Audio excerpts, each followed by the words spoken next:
the Wild West, a place of discovery and tragedy. This place was unpredictable.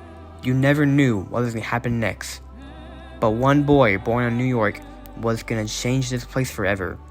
This is the story of Billy the Kid, and this is how he changed frontiers of history forever.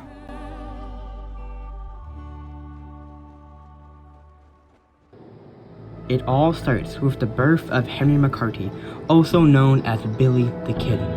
He was born on November 23, 1859, most likely in New York City. He was raised by his parents until his father would die of an unknown cause at the end of the American Civil War.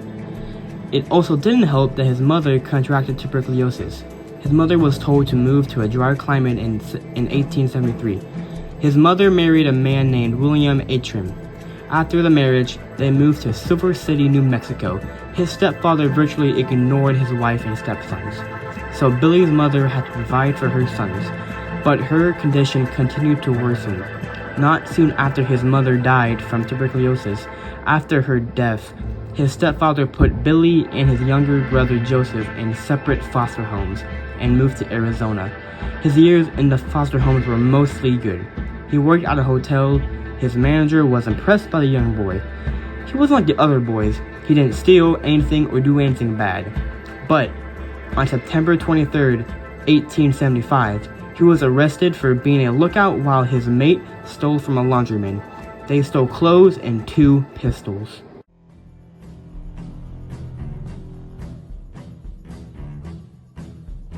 He was in the county jail until he shimmied up a chimney to escape. At 15, he's officially an outlaw. He traveled 500 miles in the New Mexico desert alone. As a young man, Billy turned up at Camp Grant in Arizona Territory, looking for work. He finally got a job as a ranch hand. This is where he earned the nickname Kid. Kid was a common nickname for delinquents and juveniles. He was bullied for a long time. Then one day, he was attacked. Billy the Kid retaliated by drawing his gun and shooting him, and the bully died the next day. Again in custody, he was again he was on the run because of his criminal past. He could not find honest work. He met other outlaw named Jesse Evans, the leader of a gang called the Boys. Unable to find honest work, he reluctantly joined the gang.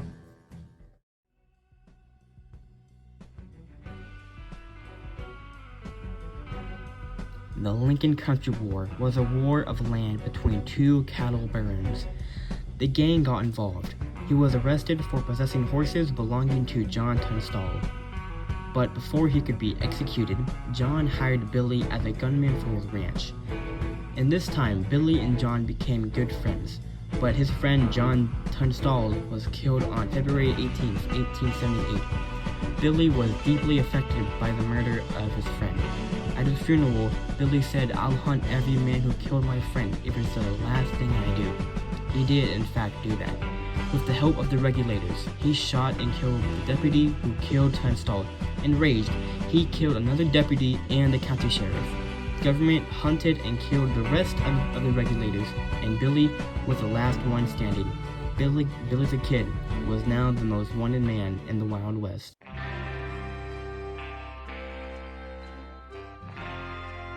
The retired Union General Lee Wallace became the new territorial governor. He was not a big fan of Billy's murders, but Billy sent several letters to the government that Billy was willing to surrender himself and testify under other combatants. In March 1879, Billy, staying true to his outlaw life, greeted the governor with a pistol. A couple days have passed, and Billy agreed to testify in return for a pardon. Part of the agreement was that Billy had to submit and stay a short time in jail, but the judge ignored the governor's orders to free Billy. He managed to slip out of the handcuffs and fled. His hideout was around Fort Sumner during this time. He became good friends with a bartender named Pat Garrett.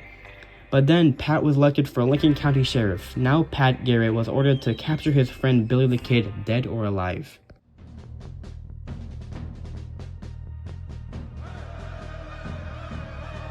Billy was again on the run. He realized that he cannot do this alone any longer. The price on the head was too big. So he recruited a gang consisting of Tom O'Fuller, Charlie Bordor, Tom Pickett, Dirty Dave, Billy Wilson, and Billy the Kid. By 1880, he was still trying to convince the government to pardon him, while also continuing in his outlaw activities. His notoriety increased on the eastern coast. On November 30th, 1880, the rustlers rode into White Oaks, New Mexico. They ran into the local sheriff and a gunfight broke loose.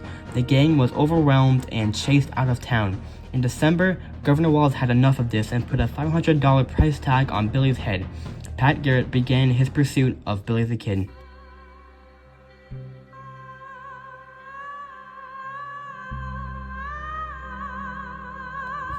Sheriff Garrett began his hunt by setting multiple traps to apprehend the kid, but Billy was an escape artist.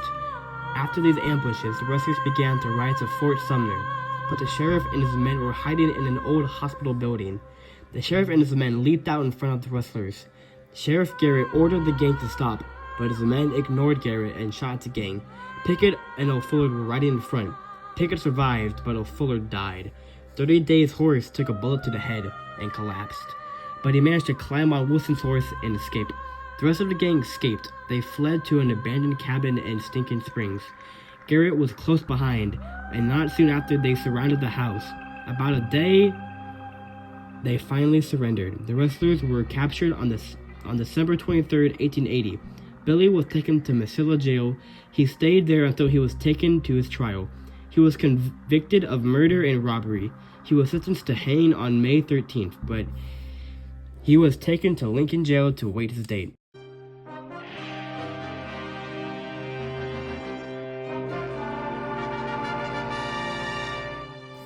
On April 28th, only 16 days till his execution, an inside man left a pistol at a location a guard escorted him to daily.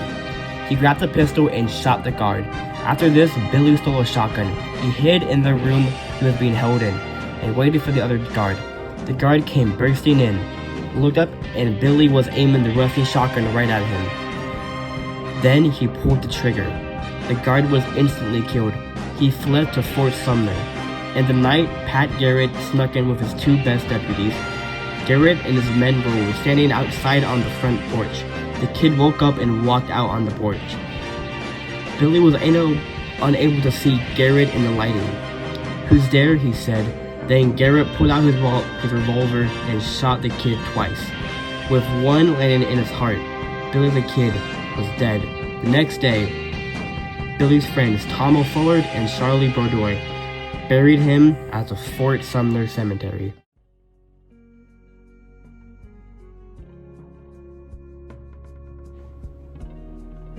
Billy the Kid was born in the East and died in the West.